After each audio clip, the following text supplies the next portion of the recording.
नवरेशन ही गोष्ट सोडलेली आहे. त्याच्या आधी मी खूप शाळेतून वगैरे भाषणं द्यायचे, हे पहिल्यांदाच सांगून ठेवते. तर मला ह्याच्यात सांगायचं आहे ते वेगळी बाजू त्याची सांगायची आहे.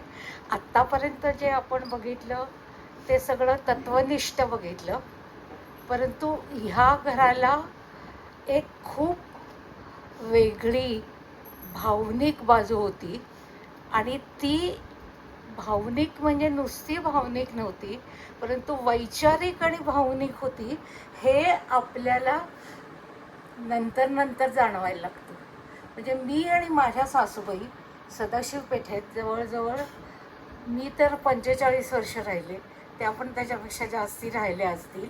त्यातली काही वर्ष मी प्रॅक्टिस सुरू केली तेव्हा त्या 70-75 वर्षाच्या होत्या. आणि माझं काही चुकलं की त्या पटकन सांगायच्या, शैला हे तुझं चुकलं, तू असं करू नकोस, तू इथे हे टाकतेस ते टाकतेस, बेशिस्तेस. परंतु जेव्हा माझी बाई बाळंतीण व्हायची खाली, तेव्हा रात्र असली की मी जागी असायचे, कारण मला खूप असं टेन्शन यायचं, डर के मारे म्हणतात तसं. मी त्या बाईबरोबर जागी असायची. आणि नंतर ते बाळ रडलं रे रडलं की ह्या मला हाक मारायच्या, शैला बाळ बरं आहे? मी म्हटलं, माई अहो पहाटेचे 3 वाजलेत, काय तुम्ही जागताय आता, तुमचं 75 वय. नाही ग, मी चहा केलाय तिच्यासाठी, बाळणपणात किती त्रास असतो ते मला माहिती आहे, हा चहा तू तिला नेऊन देशील का? म्हणजे असं कोण करू शकतं की ज्याला ती वैचारिक आणि भावनिक दोन्हीही गोष्टी आहेत, तोच माणूस करू शकतो, बाकी शक्य नसतं. आणि तसंच बाईने खूप वेळा माझ्या लाईफटाईममध्ये मला मदत पण केली. म्हणजे मी जेव्हा MBBS झाले आणि आले, तेव्हा मी इथनंच आणि बेळगावहून आणि मुंबईला जाऊन असं एक DGO केलं, म्हणजे त्याची पुढची डिग्री घेतली. ते घेतल्यानंतर मी आउटसाईड युनिव्हर्सिटी होते मुंबईकरता, आणि माझा अभ्यास पण तेवढा झाला नव्हता, मी नापास झाले. तर नापास झाल्यानंतर मीच फोन घेतला होता. आयुष्यात मी कधी नापास झाले नव्हते. जन्माला येताना पहिली म्हणून आले, आईवडिलांची लाडकी म्हणून राहिले, आणि इथे सासरीसुद्धा मला कोण ओरडत नव्हतं. मी काय सांगेल ते सगळे नरेंद्र जवळजवळ ऐकायचे. अशा स्थितीत आपण नापास झालो हे मला सहनच होत नव्हतं. मी ती पुस्तकं उचलली आणि आमचा एक 3रा मजला होता, त्याच्यावर नेऊन ठेवून टाकली कोपऱ्यात. तर मग माई आल्या आणि म्हणाल्या, शैला तू इथे राहू नकोस, आत्ता तू मुंबईला जा, आत्ता जर परीक्षेला बसशील तर तू पास होशील, आणखीन थोड्या दिवसांनी म्हणशील तर तुला जाणं शक्य नाही आहे. मी म्हटलं, माई मी नाही जाणार आता, मला परत नापास झाल्यावर पास कसं व्हायचं कळत नाही. असं एक रडगाणं लावलं त्यांच्यासमोर. त्यांचं आणि माझं नातं खूप चांगलं होतं, त्यामुळे मी त्यांच्यासमोर रडायची पण हसायची पण काय. तर हे असताना माईने स्वतः 75 वर्षाच्या जवळजवळ त्या होत्या, त्या जिन्यात चढून 3ऱ्या मजल्यावर गेल्या.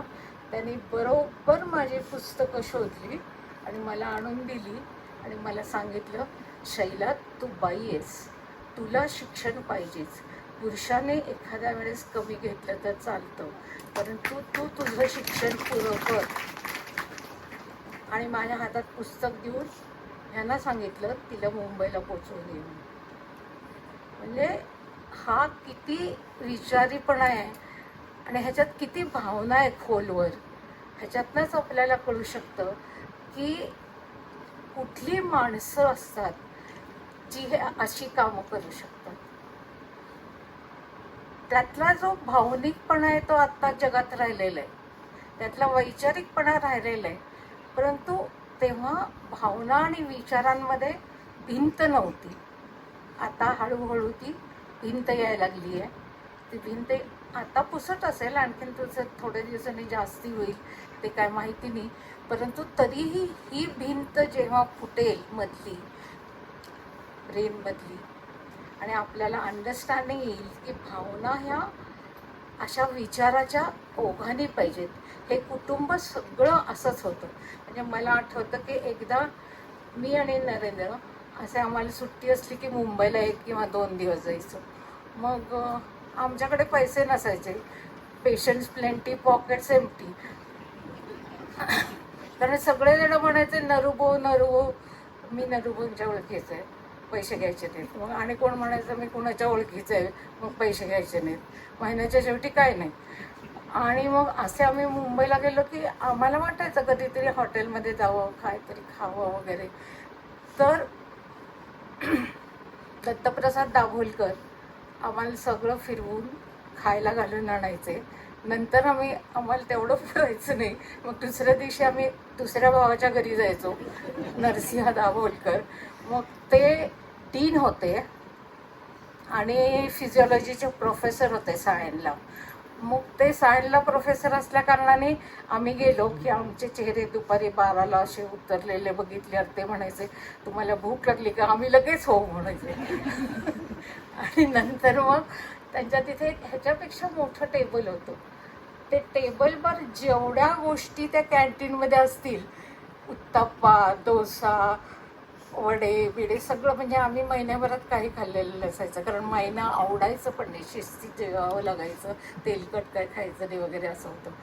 तर आम्ही दोघं जण ह्या टोकापासून त्या टोकापर्यंत संपत जायचो आणि मग बिल ते द्यायचे. अशी ही सगळी माणसं अशी खूप वेगळी होती. म्हणजे माझी नणंद वेणू, तर त्यांना शेती करायची होती आणि त्यांना शेती करायला तेवढा वेळ मिळाला नाही त्यांच्या शिक्षण क्षेत्रात असल्या कारणाने. मग त्या जाऊन वाईला राहिल्या आणि म्हणाल्या की मला शेती करायची. तर मग मी थोडीशी शेती करत होते. तर मला म्हटले मला तू एक कुदळ आणून देशील का आणि एक जातं, ह्या दोन गोष्टी मला कोणी आणून देत नाही आहे, तू आणून देशील तर जरा बरं होईल, तू हे काम करतेस त्यामुळे तुला कळतं. मग मी एक जातं आणि एक कुदळ त्यांना दिली. आणि त्याच्यानंतर त्याने किती दिवस तरी त्या जात्यावर दळलं, हे महत्त्वाचं आहे.